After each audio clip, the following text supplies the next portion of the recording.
Brian, what about this bloke? Is he on debut? I think he's on debut for the run home with Joel and Fletch. He's had a big year, but this is the biggest probably moment of his life. And I can imagine the nerves, the anticipation, the angst, Brian. It's tough. It's tough, but he's a big player. Some people eat it, some get eaten by it. That is pressure. And I'm pleased to say, Tom Dearden, welcome to the run home with Joel and Fletch. Thanks, Joel and Fletch. I'm certainly feeling a bit nervous. Don't feel nervous, Tommy. You don't feel nervous. We'll be nice to you, mate. Last round coming up. You're up against the Broncos. How's the week been? Is it a bit like last week of school where the teacher allows you to do anything you want, or have you been as per normal? It's been as per normal so far. We got the 6-day turnaround, so it's coming around pretty quick, and I think the last couple of weeks it's actually been quite enjoyable, and I thought the way that we've competed for each other and made training the most enjoyable it can be when you can't make finals, and I think everyone's just ripping in, and it's a big game here at home playing against the Broncos, so everyone's looking forward to it, and hopefully we can finish up on a high. Tommy, you've got something in common with my co-pilot here, Brian Fletcher, where you've played for both sides of the derby. So Brian left the Roosters, played the Bunnies, and all he's been speaking about for 6 months is, the Bunnies will be up for it, the Bunnies will be up for it. I think people underestimate what this means to the Cowboys, you having played for both the Broncos and the Cowboys. I think it's the same thing. This is your last throw at the stumps. You've got Mad Monday coming up. You've got the bye next week. Is it fair to say that you guys may feel as much about this as the Bunnies do versus the Roosters? Yes or no? Yeah, definitely. This is a big game on the calendar, and you always look forward to playing in these derbies. And pretty lucky up here where we always have a full stadium when we play the Broncos. And I think playing for our supporters and fans that travel such a long way to come and watch us, I think everyone's looking forward to it. And there's no bigger game on the calendar than playing the derby up here in Townsville. Tommy, you'd have to say it's been a disappointing year for the Cowboys, and I think a lot of people thought this year, right, they'll be pushing for the 8, maybe the top 4, but defensively, Tommy, it's been a bit of a battle for you guys. I'd imagine you've talked about it. What do you reckon it was? Can you put your finger on why you were sort of leaking so many points? Yeah, it is a disappointing one, because I think there's been so many passages throughout the year where we showed that we can do it, and that's the most disappointing thing, because we didn't get it right for the majority of the season, and sort of brings that bit of regret when you know where we can be, but we just didn't get there this year. And I think it's something we'll really look hard at in the end of season reviews, and it's hard to really put a finger on it, because I know there was a lot of problems defensively on the edge, and then you also look at us with the ball as well. We made a lot of errors and gave away a lot of penalties, which put us under pressure. And there's so many different areas and aspects of the game that we need to look at, and it is disappointing, but it's something that we're going to have to make sure that we work really hard on in the preseason, so we're not sitting here this time next year having the same conversations. Brian, this is a trappy game for the Broncos. Everyone will tip the Broncos, and I think Tommy would even know they'll tip the Broncos, but he also knew they tipped New South Wales, right? So he's not a stranger to upsets. I want to get a few words from you, Tommy. Jordan McLean, what a great career he's had. He's retiring, and I'll ask you something about Reece Robson as well, a great mate of yours as well. Jordan McLean, let's start with him. What would you like to say about him? Well, I think he's been such a veteran of the game, and you look at his career and what he's done. I think he's played about over 240 games, and I think 150 of them were up here at the Cowboys. And I think he's just been such a great leader, and he's one of those players that just comes into training and he gets his job done every single day, and every time he takes the field. And he's been awesome. And I think the best thing is he's actually one of the great blokes around the place, and we've always loved having someone like Truck here, and he'll be missed, because he's been a big part of our team and sort of that leader that leads from the front. So he's going to be a big miss, but I wish him all the best in his retirement. Fletchy, I reckon he won a comp against the Cowboys, actually, 2017. I reckon he was up front. Is that the year when he played for Australia as well? I reckon that was the case. Reece Robson is joining Fletchy's team, the Roosters, Tommy. Tell us a few words about Reece. He just screams great bloke. Yeah, he does. Yeah, he's an awesome bloke, Robbo, and you play alongside him, and he's a competitor, and I think he always does the little things defensively that your teammates appreciate, and yeah, he's going to be a big miss up here because I think it's underestimated what he does with locking up the middle for us defensively, and yeah, we wish him all the best down at the Roosters, and yeah, I'm sure he's in for still got a big career ahead of him. Speaking of people who are competitive, I don't think there's anyone in the competition who's as competitive as you, Tommy. Wow. Has that always been part of your makeup, like even as a kid? Yeah, I think so. I've just always enjoyed that part of the game, and I know I always try to think with my own game that I just want to go out there and like not take anything for granted, and I think it's pretty lucky to be able to play rugby league and play in the NRL, and I just don't want to leave a stone unturned and want to make sure that I don't take any chance I get to take the field. Don't take that for granted. So I grew up with some brothers as well, so I think we were pretty competitive in our family. Right. The thing, Sugar, was we did a thing in the off season. We did all the teams doing. Yep. We interview them in the off season, and we had a push-up competition, and we went around. And Tommy, we did the Cowboys last. Sally goes down. The Sally goes down. Yeah. Anyway, we did every club. Yeah. Tommy, remember that, Tommy, when you were shaking and we were telling you, you said to us, you go, what's the time to beat? And it was like 2 minutes. Someone had it, but it wasn't 2 minutes. It was like a minute and 10. He'd already smashed it. And you're up to, and you just wouldn't go. And Maddie and I came off. This was it might have been 3 years ago. Yeah. 2 years ago, mate. Yeah. I can't remember. And then Maddie and I just went, this kid's just like you were shaking and sweating. So, I love watching you play, Tommy, and I don't want to embarrass you here, but the Origin, that must just be a dream come true. That third game, it was just one out of the box. What can you remember what went on in that game? Yeah, it's something that I like.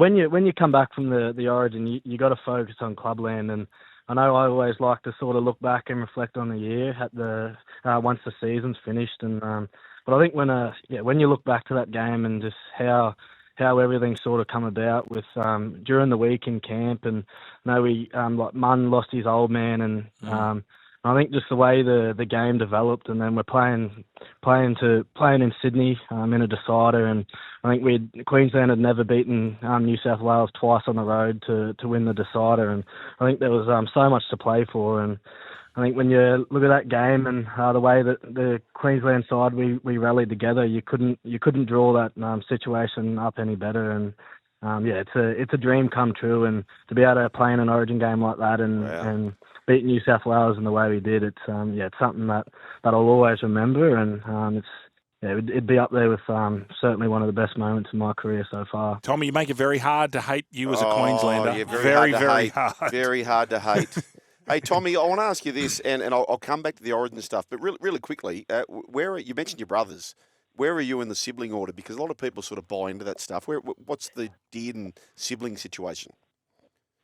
So I'm the second youngest in the family. So I got 2 sisters and 2 brothers, and so I'm second youngest. So the one that was sort of forgotten about in the middle, just all the hand-me-downs.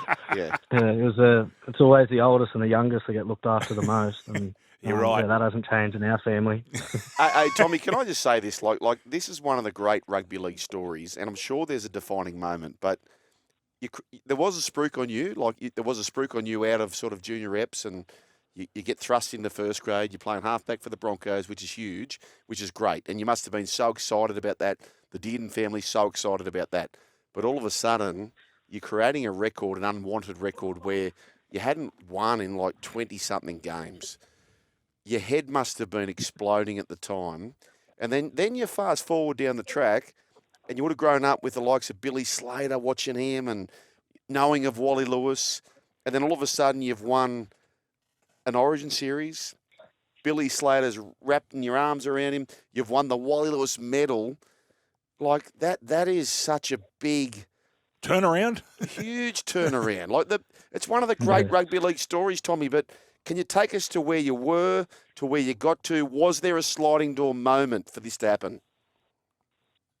Yeah, I know looking back at the start of my career, I was an 18 and 19-year-old kid at those first years at the Broncos, and I know when I come in, there was a lot of pressure around the number 7 jersey at the Broncos, and I think the games that I'd played there, I'd lost 20 or 30 games in a row or something. Wow. And I know when that happens, you certainly ask them some questions, and whether I belonged in the NRL or whether I could compete and play at that level. And I know that confidence was definitely shot. But I think the best thing about looking back on that period of my career is you certainly learn how much you love rugby league when you're losing 30 games in a row. And I think that's what I kept reminding myself, is that the best thing I can do is compete and keep training hard. And I thought if I kept doing that and kept my head down, I knew that the fortunes would turn around for me. And I was lucky enough to speak to Toddy and to be able to come up here at the Cowboys. And I remember heading into that first pre-season before the 2022 season, I thought, this is my last chance, because if I don't get it right this pre-season and I'm not playing NRL, well then you can easily just slip out the back door. And so I just treated that as my last chance, and gave them my all. And lucky enough that 2022 season worked out for me off the back of all that hard work. Tommy, I did ask you this off air, so I'm not going to contrive something that hasn't happened. The text board's lit up of people who are saying, thank you, Tommy, Brian. So, Tommy, Joel Kane here said, and it was one of the great tips. He said this was after DCE was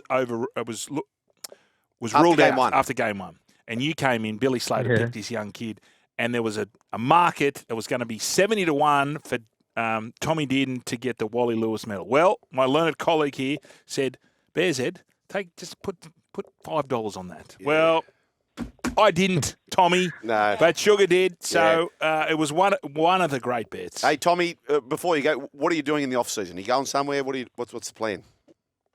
Well, I haven't got anything planned yet. But you're going to England. Usually go back and... You'll be going to England, unfortunately. Of course. Sorry, mate. I forgot about that. You'll be going to England, my friend. I'd love that. You'll be going. You'll be there, mate. You'll be there, all right. Congratulations on what you've achieved. You're a great... hang on. What are you dressing up as next Monday? Or on Monday, yeah. I think we're going with the Jordan McLean team. So his nickname's Truck around here. So okay. Something to do with truck or he's a fisherman too. So I'll probably be wearing a fishing shirt. Right. Well, wait till you retire and everyone's got to get around in mud. Hey, Tom Dearden, mate, we've taken up way too much of your time. We just love having you on. We love seeing you play rugby league. You're a great ambassador for the game. Tom Dearden, congratulations on your year, and we shall chat in 2026, Brian. Yes, we will. Good on you, brother. Best of luck thanks, Sunday Joel and Fletch. Monday. Appreciate it. See you, mate. Joe Tapine, welcome to the Run Home with Joel and Fletch. Hey, boys. How are you? Mate, good, not Joey. As good as you, Joseph. Not as good as you. Mate, you must be having some fun, are you? Yeah, it's pretty fun, especially when you got boys like Ethan and Kay scoring tries like that. Yeah, just on them, Joey. I mean, you've been around a while. Where do these two rank? Like, Sticky came out and said Ethan Strange will definitely play for Australia. I mean, that's a huge compliment coming, but I don't know whether he's just saying it because he's the coach. But where do you think these two are going to end up? Yeah, they could anywhere they want, I guess. It's all up to them and how hard they work. But this year they've been unreal and taking another step forward and, scoring those tries. Some game winners Kay scored and the way Eve's played the last month's been pretty crazy. Are they good kids? Like when you said how hard they work, are they hard workers at training? Yeah, definitely. Both of them. Pretty quiet, both of them, but finally starting to find their voice, which is really helpful for our team because they're obviously in the spine. So, they're taking a lot of confidence out of how they're playing and adding to our team. Speaking to Joe Tapine, now this is a reason why Canberra can win this, folks, and this is a bruising Brian because, as you know, my best mate, he is Stephen Price, assistant at the Sharks, but he was also assistant and is the assistant at the New Zealand side. Mm. And he said to me, we'll win the Pac champs. I said, are you kidding yourself? He said, we'll win it. I said, why? He said, mate, we've got this bloke called Joe Tapine. He's an absolute superstar. you come out and you won and beat Australia 30-0, Joseph. So when you do stuff like that, you know the scallywag I'm talking about. He's a good fella. He's a maniac. But if you can beat Australia 30-0, which is so unprecedented, you must believe that you can get the green machine there too. Is that how you feel? Yeah, definitely. Very confident in not just my ability, but the team's. And I think for the Kiwis, that Kiwis team, we learned a lot of lessons. For me, it's as the captain, it's probably instilling some confidence in these young fellas and making them believe that they can do it as well. With that, Joey. So you did that with a bloke called Madge Maguire. I've done my ladder predictor, and I've actually got the Broncos finishing 4th, which would mean you guys scoop up the minor premiership this week. You would be taking on Madge Maguire. Are they a genuine threat in the competition, the Broncos? Yeah, definitely. They got a lot of superstars. Their whole team. So I'm not looking that far forward, but I think the confidence we have in the group, we don't mind who we play in the first round. We're playing at home, and that was our big goal, getting those 2 home semis. So whether it's Warriors, them, or I think Sharks or someone, doesn't really faze us at the moment. Joey, you presented Jed Stuart with his debut jersey. Must have been an honour. Obviously, Ricky asked you to do it. So, what is the relationship between you and Ricky? Because I know Ricky just doesn't hand those sort of jobs out to anyone. Yeah, I didn't hand his jersey. I got to give him a call. I got to give him the call to let him know that he was debuting. But me and Stick are really close. We've grown our relationship over the last 19 years that I've been at the club, and we have a lot of faith in each other and a lot of respect and trust. So I actually went to him. I said, Jed's ready, and he said, well, it wouldn't be any better than hearing it from his captain, and you let him know that he's going to debut. And I was probably more nervous to give him the call than he was probably getting it. So, but no, Jed, man, he's been unreal for us. I was pretty unlucky with Xavier going down, but I think Jed's proven he can step up, especially in the big games, and he always got those little efforts. Your front row partner and your good mate, Big Papa, do we know yet what he's doing? Is he going around again? Has he set it into you? I think we're trying to lock him in here at home. I think they got to just go through the little details of it, but I'm hoping he's here for another year. Not just for the friend he is and the player, but for what he is as a leader, what he helps me out around the club.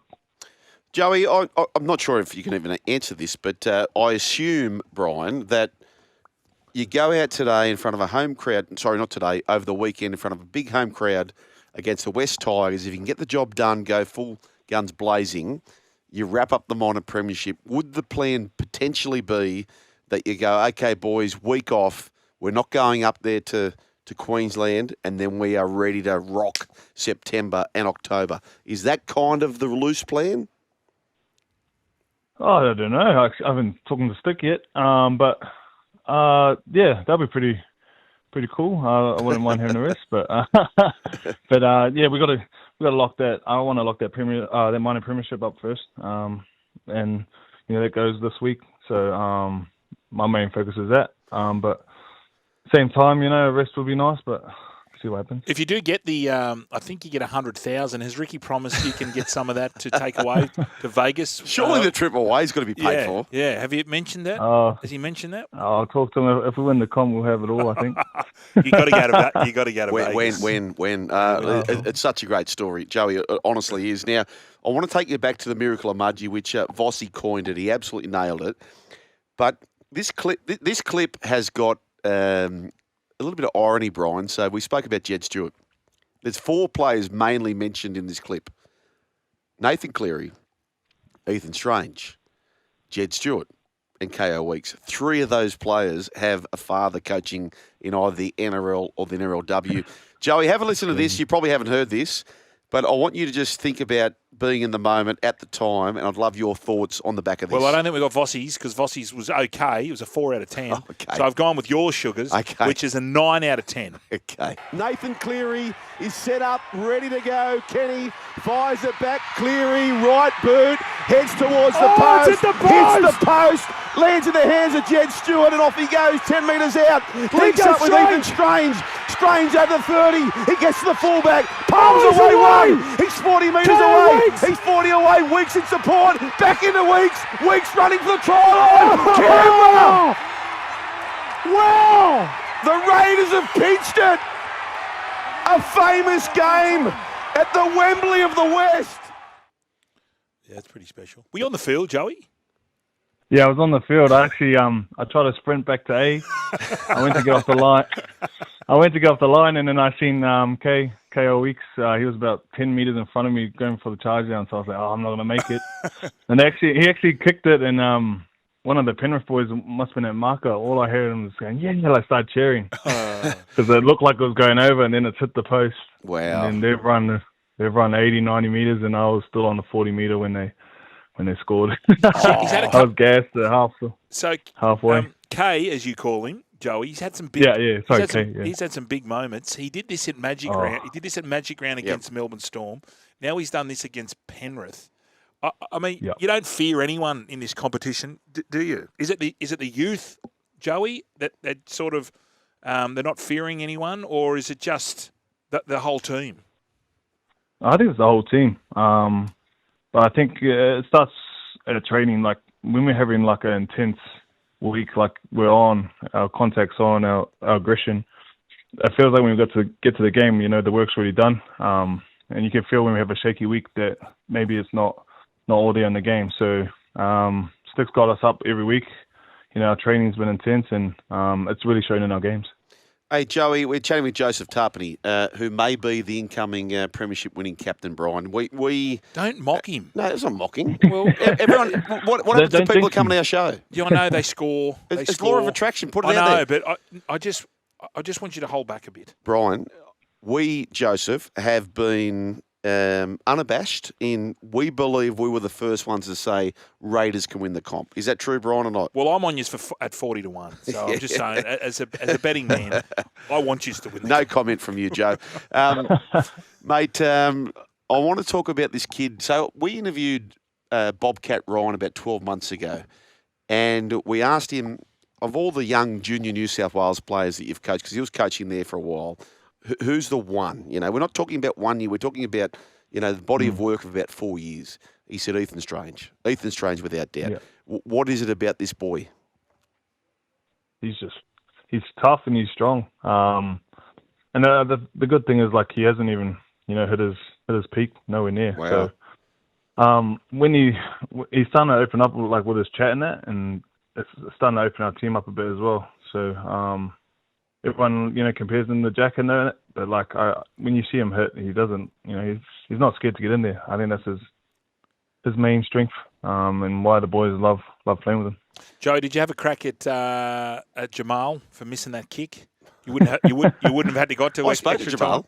Not during the game. I couldn't. He still had to hit a field goal, but I was absolutely filthy. I was on dead ball line. I was like, yeah, because I know Cleary's, he's the ice man when it comes to drop kicks and setting up that kind of win. So, but glad we got that. Yeah, that dub. Right, Heavy Bruce. I actually spoke to Jamal. Bruce, Heavy Bruce, and I said to him, most pressure kicks, easy kicks that are missed, hook. And I asked him. I said, why do you think that was? He said he felt like he rushed it. I said, well, you know what? It's a gift. Come the finals, you've lived this experience already. Joe, he's already lived this. He's a gun kicker. He'll get it right next time. You got Tigers this week, Joey. Now they're the rank outsiders if you look at the market, but you did some tape on them last week. They can cause an upset for sure. Yeah, definitely. It was a tough game last time we versed them. I think they got a lot of quality players. They just, I think, if they don't make it this year, they'll be close next year. I actually tipped them at the start of the year to be top 8, just because the players and the different leadership that was coming into the team. But we got to do our work this week, do our review and make sure we're not missing anything. Hey, Joey, we've got so many more questions for you, but we might save that till the first week of October. How's that sound, Brian? We won't. If they win the comp, we won't see Joey for a month. Yeah. Nor I should don't we. think anyone will. Nor should we. We'll just be in that I think it'll garage. just be me and Big Papa in the garage. Yeah. Can I come down too? Can I come down, Joey? At your own risk. Yeah. Joseph Tapine, the captain of the Raiders, we appreciate your time on the run home with Joel and Fletch. We shall be speaking very shortly, young man. Congratulations on what you've achieved to this point. Job still to be done, and we're kind of thinking it might happen. Well done, mate. All the best for the rest of the year. Thank you, brothers. Good on you, Joey. We've never done this. I don't think anyone's ever done this. We're about to interview a guy who have we seen go from up there Kazali to short back and sides as a barber, Tony Barber, to now... Hang on, you forgot something else. What else? He dabbled in kabaddi. Did he? Yep. Oh, mate, this guy's a triple threat. He's the Hugh Jackman. There's our first Jackman. We're talking about the punter of the Rainbow Warriors. Who are the Rainbow Warriors, Brian? Well, this freshman at the University of Hawai'i, Billy Gowers, joins us for the first time for the run home with Joel and Fletch. G'day, Billy. G'day, boys. Thanks for having me. I was just looking at the backdrop here, Billy. You got your golf clubs. You got the sun shining. Whereabouts in Hawaii are you now? Yeah, so we're in Honolulu. We live just inland from Waikiki, so pretty tough lifestyle over here. Oh, it looks tough. You've got the hat in the background and you've got the golf clubs. Oh, it's so good. How do you hit them, Billy? Too much. Often. Too often. Yeah, very often. No, get out a little bit. I've got a little bit of a golf crew out here, which is nice. A couple of guys from Australia and a few Yanks as well, so it's good. Bit of fun. What's your favourite club? If your life was dependent on to nail it, what would the club be? What would be yours, Brian? Might be 7-iron. 7-iron? Yeah. I'm a 7-iron. Very liberal response. Mine's actually probably my 3-wood. Actually. Oh, righto, big dog. Yeah. Righto. I can't hit the big dog, so that's why I've got to go one less. Billy, I've got to ask. So you're playing AFL. How do you end up playing for the University of Hawai'i? How does this all go down? Oh, it's a long-winded story, mate. But yeah, I played AFL obviously a number of years ago now. It feels like yesterday when I finished up at the Bulldogs, but it was I think it was almost 5 years ago. So yeah, in between then I've had a couple of little different things going on, as you mentioned. Dabbled in kabaddi, which was probably the funniest of my. Tell us about that. I don't even know where to start. But how would you describe it? Would you describe it like tips? Like we play tips or tag? We play here. You know, like tag. Yeah, it's kind of like UFC and tag put together. It's sort of like British Bulldog, but in a really small-sided game. And it's. You know, like it's pretty full on and anything kind of goes. But it's it was a very interesting and a very tactical kind of game. So it was pretty amazing to play against some what we didn't really know at the time, but some of the greatest ever kabaddi players. Billy Gowers we're chatting to, by the way, who's on his way to the NFL, Brian. It's pretty special. He's living in Hawaii at the moment. Can we ask you this, Billy? Hang on, I want to get No, we're staying with kabaddi. Oh, you want kabaddi? We're staying with kabaddi. But if there was a round robin, there's nothing better than kabaddi other than a round robin of kabaddi, right? If Australians who don't know kabaddi you chose the best athletes, soccer players, AFL players, rugby league players, who would win the kabaddi? I reckon, it's biased of me to say, but maybe AFL players, or I reckon soccer players would be a sneaky chance because a few of those Indian guys that we came up against weren't all that big in size, but just super quick and fit and smart. So as I said, it's a very tactical game and a lot of lateral movement. A few of us ex-AFL players in the first few training sessions, I had to sit out a couple of reps due to some adductor strains. So I think the soccer boys would have us covered there. Okay, so Billy, kabaddi, you give that a crack. You say, righto, I want to try something different. Is it straight now to American football? How does that all happen?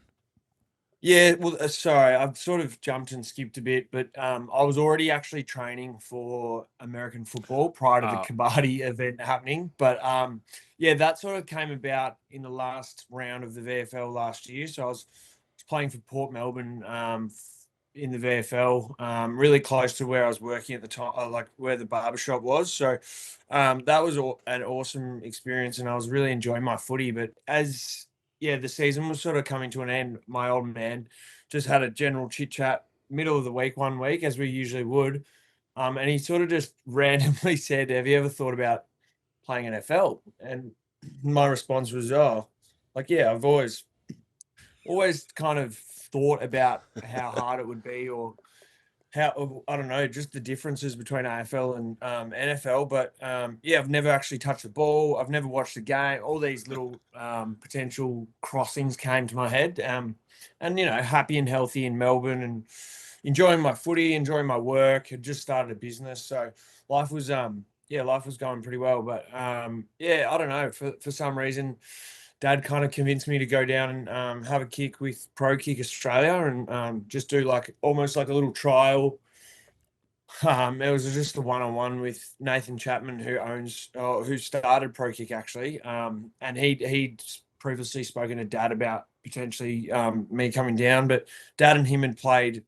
I actually don't know if it was at Hawks or Brisbane, but they both played at both clubs, weirdly enough. But yeah, from there, just I probably kicked maybe 8 or 10 balls, and yeah, from there, chap just said, "Look, mate, if you're serious about it, I think yeah, definitely take this up full time, or if you can take it up full time. But yeah, there's potential to do something different, and yeah, some crazy opportunities can potentially open up through it." So from there, just trained with Pro Kick, and obviously a few challenges arose just in terms of trying to really learn and understand the game, as well as the techniques and the technicalities of punting, which is pretty a lot more technical than what it looks, as well as what I ever imagined it to be. So with that came changing of my work schedule, all these different mini challenges came about. But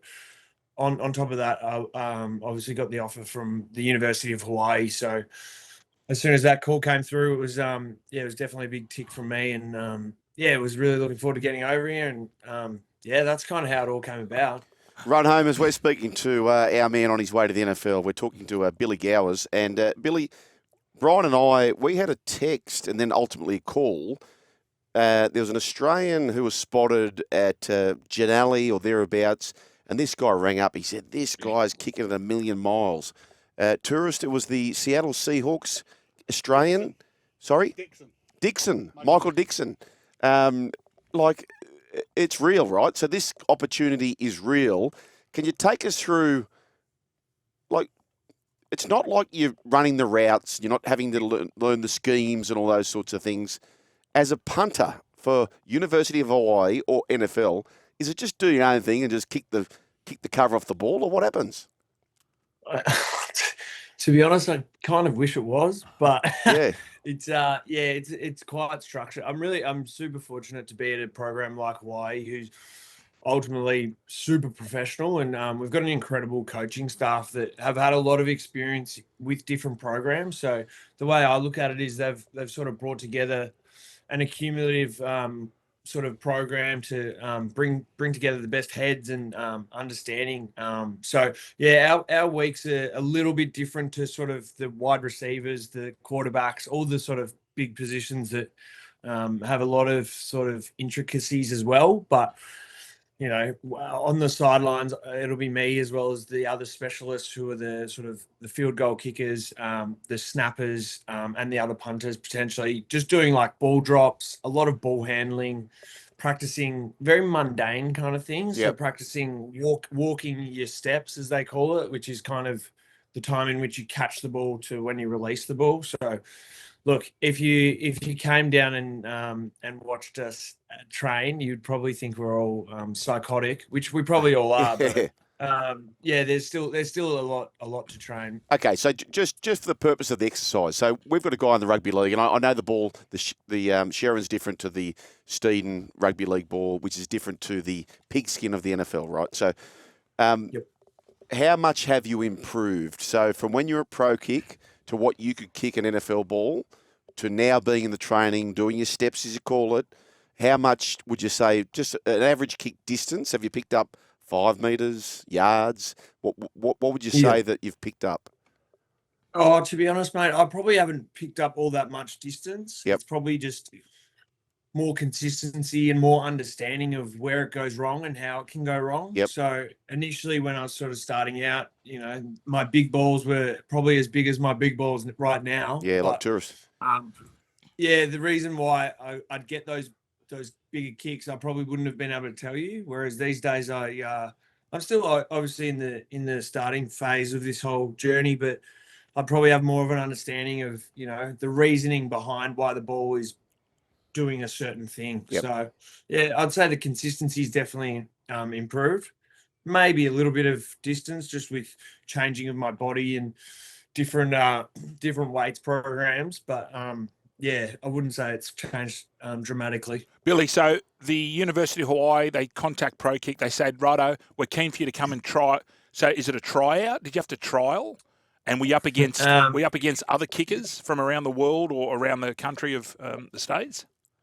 Yeah, I think, or not that I know of, I don't think I was up against anyone in terms of putting me and my times or hang times or distances against anyone. But look, every college is trying to find their guy, and yeah, like the way I got recruited was through a FaceTime call. So one of the coaches at Pro Kick was FaceTiming the head of special teams, Coach Thomas Sheffield. So at the time I didn't actually know he was on FaceTime. I just was under the understanding that we're going to video a certain amount of kicks and do a sort of a set of 6 to 8 kicks, and he had 2 phones set up, one with the video and one to FaceTime the coach. So that's kind of how it all came about. Right. So is it a scholarship? Yeah. So are you guaranteed for 4? Yes. So yep. Are you guaranteed 4 years in college or 3 years in college?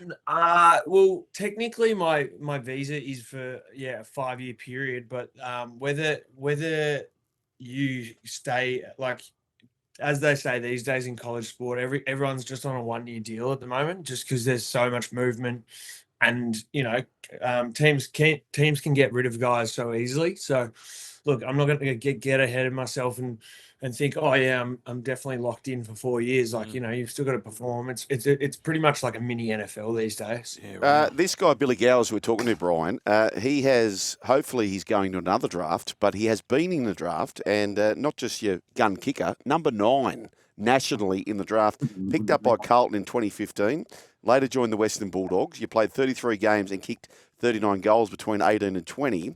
And you were the club's leading goal kicker in 2018. Your father, as you mentioned, Andrew Gowers, a premiership player for Hawthorn in 91 and also played at Port Melbourne in 2024.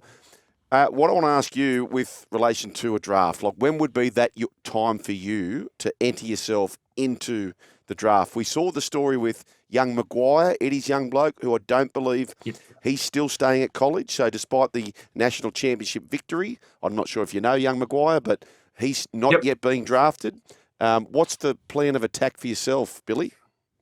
Yeah, I guess it's a bit. I'm probably in a little bit of a different position to most guys starting out their collegiate career.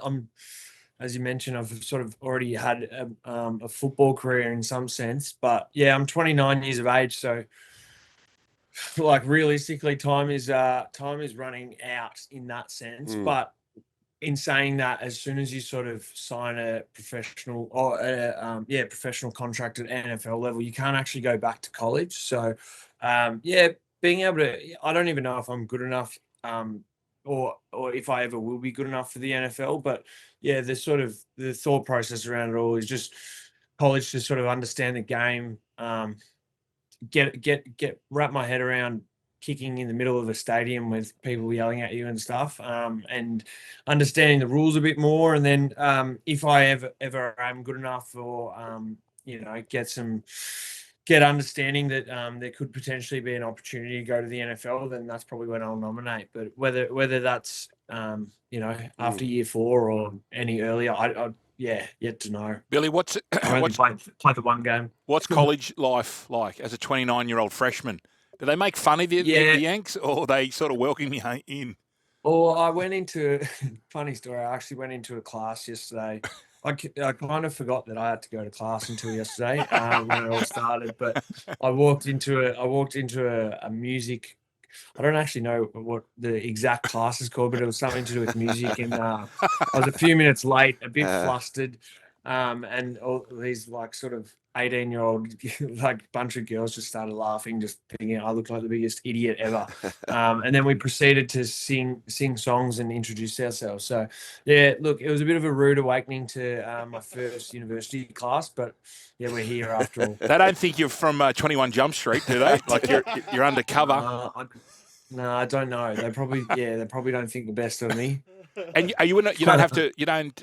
That house you're in, is that a frat house, or is that your own digs? No, it's actually the opposite. It's myself and my girlfriend. Oh, okay. Oh, okay. So, yeah. Tell me about the frat houses. I heard that jocks, as the athletes are known, aren't welcomed in frat houses. Is that true? I've actually got no idea, to be honest. I don't know if there are any frat houses in Hawaii. I'm sure there probably is, but yeah, I haven't really. I'm a bit older than the usual frat age, so I haven't even asked any questions. No, well, this next question I had has changed significantly because when he said I live with a girlfriend. Yeah, that's right. So like, imagine strolling into a Hawaii campus, collegiate campus. You look like Liam Hemsworth. That's what he looks like, Brian. Liam Hemsworth, yeah. It's a good rap. And then you're taken. So that's going to change that. Mate, it's fantastic to have you on, and we wish you all the best. Dreams are free, mate. Dreams are free. Go chase it. Go do whatever you want. Quick one before you go. Are you eligible for these nil name, image, likeness? Any of that, Bizzo? Do you talk about that with the other athletes? I have. I don't think. I think there is potential to earn money that way. But because I'm an international student, I think there's a couple of I think it's a lot harder for internationals to earn through NIL. But in saying that, I think you can. Technically, you can. I think they have to be maybe Australian brands. There we go. I'm pretty sure. Yeah, perfect. Yeah. That's a great niche. Yeah. Can I answer this? SEN, mate. Yeah. No, mate, there's an audience for you. Don't worry about that. Billy Gowers, and there's a lot of texts coming through saying this bloke's far too humble. He can make it to the NFL. And many texts as well saying Matthew Burton, who you probably don't know, Matty Burton, rugby league player. Long story short, he probably has the best hang time of all time in the rugby league. Firstly, are you familiar with him? And is it that easy to transfer, or are we being quite naive? I only am familiar with Matty Burton since he's gone viral on TikTok in terms of some punting videos on TikTok. There's a lot of funny comments about how he could just roll straight in. But yeah, look, to be honest, it is a lot harder than it probably looks. And that's not saying that not everyone can do it. I think a lot of blokes probably could transition and play college or potentially NFL as well. But look, an AFL ball compared to a NFL ball is like astronomically easier to kick, but in saying that, if you've got a powerful leg and you've got the understanding of biomechanics and your brain's willing to take on new knowledge and stuff, I think a lot of guys could probably do it. Billy Gowers, you have given us new knowledge. All the best for the great Hawaiian college that you're at. We appreciate your time, and we're going to be following you closely, young man. So we look forward to catching up later in the year. Thanks, guys. Thanks so much for having me. Good on you, brother. What, you're still here? Well, you can see more on the Joel and Fletch socials and catch us live on SEN Radio, you beautiful humans.